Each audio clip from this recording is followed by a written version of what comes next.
Assalamualaikum warahmatullahi wabarakatuh. Segala puji hanya bagi Allah Subhanahu wa Ta'ala. Salawat dan salam tidak lupa kita curahkan kepada Nabi serta Rasul kita, yaitu Muhammad Sallallahu Alaihi Wasallam.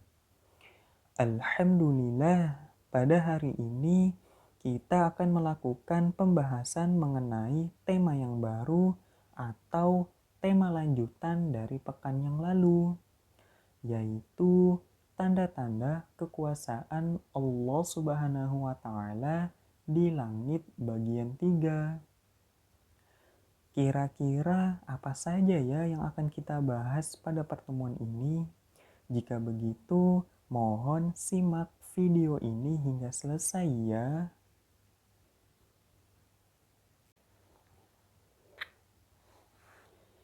Teman-teman yang dirahmati oleh Allah Subhanahu wa Ta'ala, kita akan membahas tanda-tanda kekuasaan Allah Subhanahu wa Ta'ala yang terdapat pada benda-benda langit. Namun, sebelumnya, apakah teman-teman telah mengetahui benda-benda langit? Lalu, bagaimana jika benda-benda langit tersebut dijelaskan berdasarkan pandangan Islam?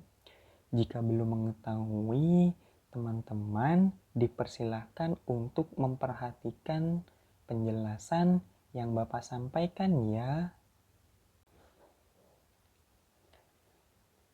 Teman-teman, kita pasti telah mengetahui ya bahwa benda-benda langit itu sangat banyak sekali dari jumlahnya dan juga jenisnya. Namun, ada beberapa contoh benda-benda langit yang dapat kita ketahui dalam kehidupan sehari-hari. Antara lain, planet, bintang, matahari, bulan, dan lain-lain. Nah, teman-teman yang dirahmati oleh Allah Subhanahu wa Ta'ala, perlu diketahui ya bahwa ada nama sebuah ilmu yang khusus untuk mempelajari tentang benda-benda langit tersebut, yaitu ilmu astronomi.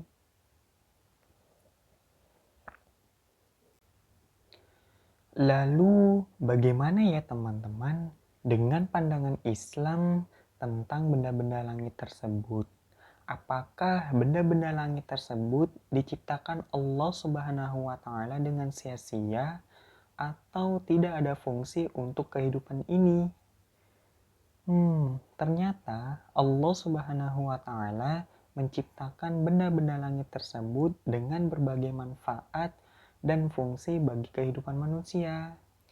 Nah, teman-teman, hari ini insya Allah akan Bapak sampaikan tentang manfaat atau fungsi dari benda-benda langit. Namun, pertemuan ini kita akan membahas fungsi atau manfaat dari matahari, bulan, dan bintang dalam kehidupan ini ya.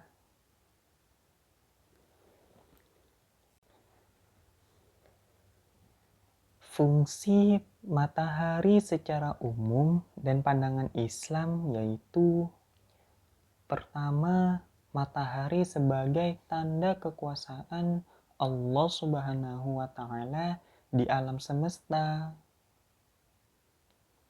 Kedua, matahari sebagai penerang tata surya. Ketiga, matahari sebagai penunjuk waktu sholat bagi umat Islam.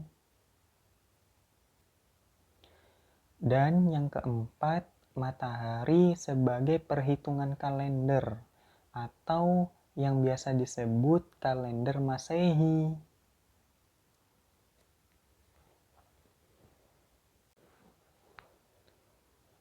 Kemudian Fungsi bulan secara umum dan pandangan Islam yaitu: pertama, bulan sebagai tanda kekuasaan Allah Subhanahu wa Ta'ala di alam semesta. Kedua, bulan sebagai satelit bumi. Dan yang ketiga, bulan sebagai perhitungan kalender atau yang biasa disebut kalender Hijriyah.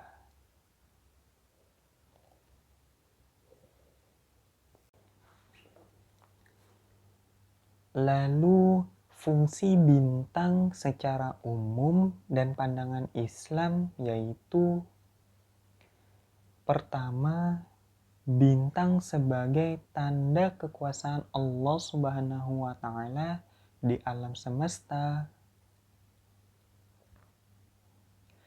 Kedua, bintang sebagai penunjuk arah bagi orang-orang yang melakukan perjalanan jauh di malam hari.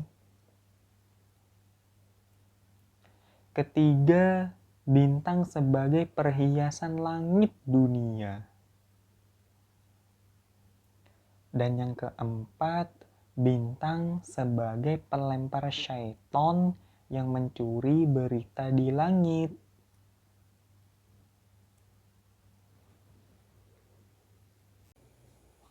Teman-teman perlu diketahui ya, bahwa fungsi matahari, bulan, dan bintang ternyata dapat kita temukan dalam Al-Quran.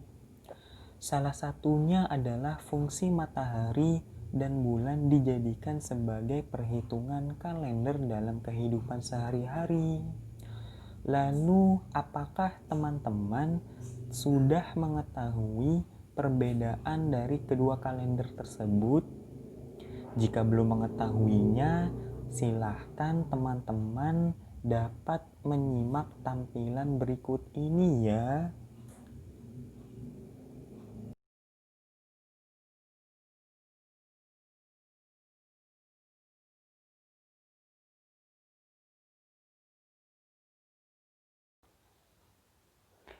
Nah, itu ya teman-teman, manfaat atau fungsi dari adanya matahari, bulan, dan bintang dalam kehidupan ini berdasarkan pandangan secara umum dan pandangan secara Islam.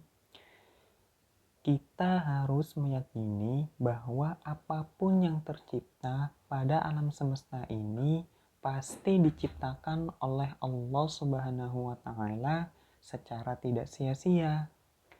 Semoga dengan pembahasan materi ini dapat menambah wawasan kita dalam berusaha menemukan tanda-tanda kekuasaan Allah Subhanahu wa Ta'ala di alam semesta ini. Dan pastinya dapat menambah nilai keimanan kita dalam berislam. Amin. Jika begitu, terima kasih telah menyaksikan video ini. Bapak ucapkan Assalamualaikum warahmatullahi wabarakatuh.